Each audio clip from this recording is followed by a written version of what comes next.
South Indian హీరోయిన్లలో top హీరోయిన్లో Keerthy Suresh ఒకరు. ఇక కీర్తి సురేష్ తన చిన్ననాటి ఫ్రెండ్ తటిల్ ఆంటోనీని ఇటీవల పెళ్లి చేసుకున్న విషయం అందరికీ తెలిసిందే. ప్రస్తుతం ఈ అమ్మడు లవ్ స్టోరీకి సంబంధించిన ఓ వార్త నెట్టింట్లో హల్చల్గా చేస్తుంది. మహానటి కీర్తి సురేష్ పెళ్లి చేసుకున్న విషయం తెలిసిందే. తన లాంగ్ టైమ్ బాయ్ ఫ్రెండ్ ఆంటోనీతో 7 అడుగులు వేసింది. గోవాలో అంగరంగ వైభవంగా వీళ్ళ పెళ్లి జరిగింది. వీరి పెళ్లి ఫోటోలు సోషల్ మీడియాను అప్పట్లో షేక్ చేశాయి. కీర్తి సురేష్ పెళ్లి వార్తలు సోషల్ మీడియాను షేక్ చేసిన సమయానికి నేరుగా తన ప్రేమ విషయాన్ని తనే బయటపెట్టేసింది. తన ఇన్స్టాగ్రామ్ హ్యాండిల్లో దీపావళి సందర్భంగా తన బాయ్ ఫ్రెండ్తో కలిసి దిగిన ఫోటోను పంచుకుంది. అంతేకాదు ఆ ఫోటోకు 15 ఏళ్ల తమ స్నేహబంధం ఇకపై జీవితాంతం కొనసాగుతుంది అని క్యాప్షన్ కూడా పెట్టింది. రామ్ పోతినేని హీరోగా నటించిన నేను శైలజ సినిమాతో ఇండస్ట్రీలోకి ఎంట్రీ ఇచ్చింది కీర్తి.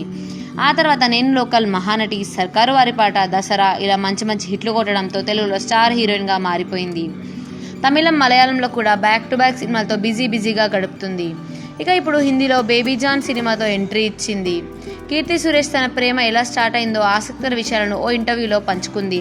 తమ 15 ఏళ్ల ప్రేమలో జరిగిన ట్విస్టులు మామూలుగా లేవు. వీరిద్దరూ ఇంటర్ నుంచి ప్రేమించుకుంటున్నారంట. 2010లో మొదటిసారిగా ఆంటోనీకి ప్రపోజ్ చేశానని చెప్పుకొచ్చింది కీర్తి సురేష్. ఆ సమయంలో నేను మా కుటుంబంలో రెస్టారెంట్కి వెళ్ళాను, కానీ కుటుంబంతో ఉండడం వల్ల అతడిని కలవలేకపోయానని, అయితే ధైర్యం ఉంటే డైరెక్ట్గా ప్రపోజ్ చేయమని తనకి చెప్పిందట. 2016 నాటికి తమ మధ్య ఉన్న బంధం మరింత బలపడిందట. ఆ సమయంలో ఆంటోనీ తనకు ప్రపోజ్ చేసి రింగ్ తొడిగినట్టుగా చెప్పుకొచ్చింది. ఆ రింగ్ను ఇప్పటివరకు తీయలేదంట. తన సినిమాల్లో కూడా ఆ రింగ్ను గమనించవచ్చని తెలిపింది. ఆంటోనీ తనకంటే 7 సంవత్సరాలు పెద్దవాడని, గత 6 ఏళ్లుగా ఖతార్లో పనిచేస్తున్నాడు. తన ప్రేమ విషయాన్ని పెళ్లి ఫిక్స్ అయ్యే వరకు ప్రైవేట్గా ఉంచాలని నిర్ణయించుకున్నామని తెలిపింది.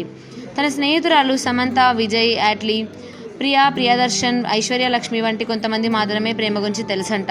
పెళ్లి అయిన తర్వాత పసుపు తాడుతోనే సినిమా ప్రమోషన్లో పాల్గొన్న విషయం తెలిసిందే.